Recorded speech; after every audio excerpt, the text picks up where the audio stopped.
Hello everyone आउ गोटे नुआ और फ्रेश वीडियो को मु आपण मानक वेलकम करुच्ची अनुष्का चैनल को। तेज चलतु वीडियो स्टार्ट करिया पूर्व मु आपण मानक कहि रखुची जदि आपण माने चैनल नुआ अछंती तेबे प्लीज चैनल को लाइक शेयर एंड कमेंट करंतु और सब्सक्राइब करिया को जमा भी भूलंतुनी।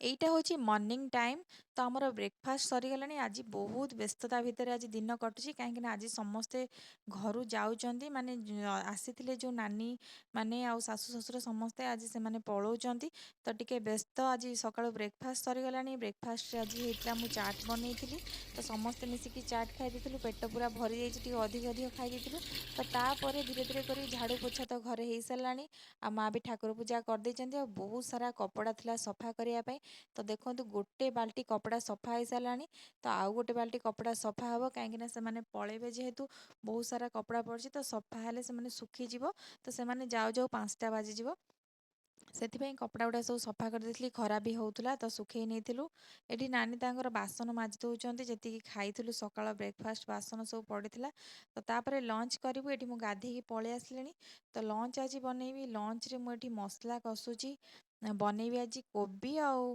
फुलकोबी आउ पनीर तरकारी। फुलकोबी आलू पनीर को मु भाजी नहीं एठी मसला एका संगे मु बाटी देइची तो मसला कषिकी तापर फुलकोबी आलूर तरकारी बनैबी। साइड रे मु बसैची आंब खटा छुआ मैंने आमर आंब खटा खायापी बहुत भल पाउचंती तो आंबटा जेहेतु बहुत खटा था टिके अधिक चीनी दबाक पड़ूला मुझे चीनी देइथिली तो सेथिरे भी हेलानी तापर आउ टिके मध्य चीनी देली तो आंब खटा बनीजिव आउ बनिबा भात रोटी सालाड आउ ता सहित बनिबा आज कड़ी माने कड़ी पकोड़ा। आउ आपण माने केमती कड़ी पकोड़ा बनाती कमेंट रे कहिबे। आ मु तो बेसी बनाएनी कारण दही जेहेतु मु खाएनी तो से बेसी मु कड़ी पकोड़ा बनाएनी। आज समस्ते जेहेतु घरे थिले आ घरे सब जिनस अवेलेबल थिला तो मु भाबिली टिके कड़ी पकोड़ा बनेदेबा। एठी नानी तांकर पकुड़ी छान नउचंती आउ एठी मु एबे बनेइबी दही पके नेली एठी गोटे गिना मु दही नेइची फ्रेश दही नेले बहुत ही बढ़िया। आ ता देहरे मु एठी 3 ରୁ 3.5 चामच नहीं जाइची बेसन ता देहरे टिके लुण पकई नेली हलदी गुंड लंका गुंड कश्मीरी लंका गुंड धनिया गुंड ता सहित जीरा गुंड एमती किछि पकेइकी आ अल्प टिके अदा रसुन पेस्ट माने हाफ टी स्पून अदा रसुन पेस्ट पकई नेली तापर ताको पानी देकी भल भाबरे फेंटी नेबी। भल भाबरे जेमती गोळे हेबो सेमती करिवे जेमती गोटे कि लम्स न रुए। तो ताको एबे गोळे सारा परे कढ़ई रे मु टिके तेल पकई नेबी जस्ट अल्प टिके तेल पकेइबी आ ता देहरे टिके जीरा फुटई नेबी तापर से दहीर मिश्रण को ढाली देवी। एटी कोबी पनीर तरकारी भी रेडी हो गलानी। एबे मु कढ़ई रे ताको पकई नहीं देखो से फुटुची ताको फुटिया ପାଇଁ छाड़देबे 8 ରୁ 9 मिनिट पर्यंत फुटिया ପାଇଁ छाड़देबे से जमी भल से फुटीजिव बेसनर गंधटा जमी पलैब तो ये फुटी सारानी। तापर मुझे पकोड़ी गुड़ाक पकई नेली ता भितर पकोड़ी पकई सारा पर फाइनाली गोटे तड़का लगेबा। ये गैस रो फ्लेमटा पूरा सिम कर देइची मु तो ये तड़का लगेया मु यूज करची तेल तेलर टिके सुखिला लंका ता देहरे किछि सोरिष आउ किछि जीरा आउ किछि हेंगु पकई नेबे आ सेथिरे मु कश्मीरी लंका गुंड किछि भृषंग पत्र आ ता सहित किछि राग लंका गुंड मैं पकई नेजी। एबे तड़का देदेबा जो बेसन जो कड़ी बनीची से ता ऊपर ढाली देबी भी तड़का को देखो तार कलर भी चेंज हो आ बहुत बढ़िया टेस्टी लगे।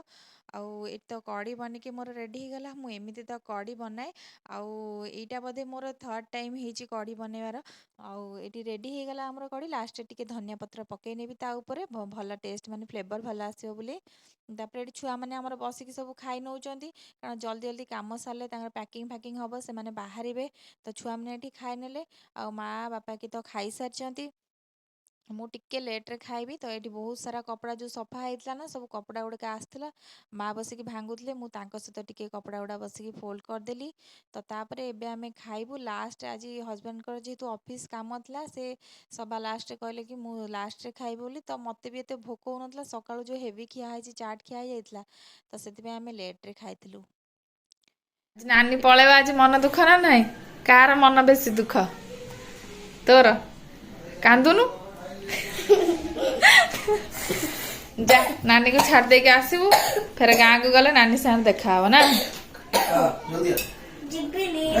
जा नानी को छाड़ दे आसीबू जा तो टाइम एबे 4:30 पाखापाखि हो जाइए समस्ते रेडी हो सारे मार्के तो समस्ते बाहरिकी तौक जी आ मु भी तौक टे जाऊँगी। ତୁମମାନଙ୍କର ଏତେ ବଡ଼ ଡିସି ହେଇକି ଜାଗା ହଉନି ଆମ କାରରେ ଗୋଟେ କ୍ୟାରିୟର ମଗଦେଲା ମାନେ ତୁମେ ବସ କରିକି ଯା ସେ ଭାବୁଛି ସିଏ ଯିବ ବୋଲି। ତୁ ଯାଉନୁ?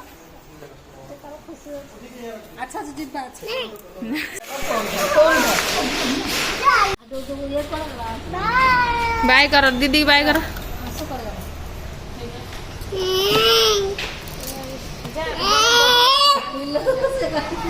ସମସ୍ତେ ଗଲେ ସିଏ ଯିବନି। ଠିକ ଅଛି ମୁଁ ପାଖରେ ଦିଦି ହେରିଆ ପଳେଇଲେ। ଦିଦି କୁଆଡେ ପଳେଇଲା? ଦିଦି କୁଆଡେ ଗଲା? କୁଆଡେ ପଳେଇଲା? ନନା କାଇଁ? ନନା କୁଆଡେ ଗଲା? ଡାକ ନନାକୁ। ନନା ପଳେଇଛି ଗାଡିରେ। କିଏ ନେଇଗଲା ଗାଡିରେ ନନାକୁ? କିଏ ନେଇଯାଇଛି? ତୁମେ ଯାଇଥାନ୍ତ କି? ନନାକୁ ବାଇ ବାଇ କରୁଛ ନା? ଏଇଭଳିଆ ବାଇ ବାଇ କରୁଛ। ଆଉ ଦିଦି କୁଆଡେ ପଳେଇଲା? କାଇଁ? ତ ବିବାନ ଆମର କାନ୍ଦୁଥିଲା ଯିବା ପାଇଁ, କାରଣ ସବୁ ଛୁଆ ପଳେଇଲେ ଯେହେତୁ ତା ମନଟା ବି ବହୁତ ଦୁଃଖ ହେଇଗଲା। ଆଉ ଗୁଡୁ ବି ପଳେଇଛି, କାରଣ ଗୁଡୁ ଗଲା ଛାଡ଼ିବା ପାଇଁ, ଇଏ ଗଲେ ଷ୍ଟେସନକୁ ଛାଡ଼ିବା ପାଇଁ, ତ ଗୁଡୁ ତାଙ୍କ ସାଙ୍ଗରେ ପଳେଇଲା। ବିବାନ କାନ୍ଦୁଥିଲା, ମୁଁ ତାକୁ ଘରକୁ ନେଇ ଆସିକି ଭୁଲେଇ ଦେଲି। ତ ଏଠି ଇଭିନିଂ ହେଇଯାଇଛି, ସନ୍ଧ୍ୟା ଦେଇ ସାରିଲିଣି, ଟିକେ ଚାହା ବନେଇଲି। ଆଉ ଘରଟା ପୁରା ଫାଙ୍କା ଫାଙ୍କା ଲାଗୁଛି। ଇଏ ବି ଆସିନାହାନ୍ତି, ହଜବେଣ୍ଡ ଆଉ ଗୁଡୁ 2 ଜଣ ଆସିନାହାନ୍ତି ଛାଡ଼ିକି। ତ ଏବେ ମୁଁ ଭାବିଲି କି ବିବାନ ଟିକେ ଶୋଇପଡ଼ିଥିଲା, ମୁଁ ଭାବିଲି ରୋଷେଇଟା ସାରିଦେବି। ଏଠି ପୋଟଳ ଆଳୁ ଭାବିଲି ଭଜା କରିନେବି। ଆଜି ଯେହେତୁ ଭେଜ୍ ଡେ, ମଙ୍ଗଳବାର ଥିଲା, ତ ସେଥିପାଇଁ ଏଠି ପୋଟଳ ଆଳୁ ଭାଜି ନେବି, ଆଉ ତା ସହିତ ରୁଟି ବନେଇ ନେବି। ଆଉ 8:30 ପାଖାପାଖି ହେଇଗଲାଣି, ତ ଏବେ ଗୁଡୁ ଆଉ ତା ପାପା ଆସିକି ପହଞ୍ଚିଗଲେ। ତ ମୋର ଚାଲିଥିଲା ରୋଷେଇ, ବିବାନ ବି ଉଠିଆ ଉଠିଆ ଟାଇମ୍ ହେଇଗଲାଣି। ମୁଁ ଟିକେ ମଝିରେ ବସିକି ଫୋନ୍ ଦେଖିଦେଲି, ତ ମୋ ଟାଇମ୍ ସେଇଥିରେ ପଳେଇଲା। ଆଉ ଗୁଡୁ ପାଇଁ ଟିକେ, ଗୁଡୁ କହିଲା ମାମା ମୋତେ ପୋଟଳ ଭଜା ଇଚ୍ଛା ନାହିଁ ଖାଇବା ପାଇଁ, ତ ଘରେ ଗୋଟିଏ ଅଣ୍ଡା ପଡ଼ିଥିଲା, କହିଲା କି ଅଣ୍ଡା ପୋଚ୍ ବନେଇ ଦେବା ପାଇଁ। ତ ତା ପାଇଁ ଟିକେ ଅଣ୍ଡା ପୋଚ୍ ବନେଇଦେଲି, ତା ସହିତ ଥିଲା ରୁଟି। ଏମିତି କିଛି ଥିଲା ଆଜିର ଡିନର। ଯଦି ଭିଡ଼ିଓ ଭଲ ଲାଗେ ତେବେ ପ୍ଲିଜ୍ ଚ୍ୟାନେଲକୁ ଲାଇକ୍, କମେଣ୍ଟ ଆଉ ସେୟାର କରିବେ। ଆଉ ସବସ୍କ୍ରାଇବ୍ କରିବାକୁ ଜମା ବି ଭୁଲିବେନି। ରହିଲି, ନମସ୍କାର, ଜୟ ଜଗନ୍ନାଥ।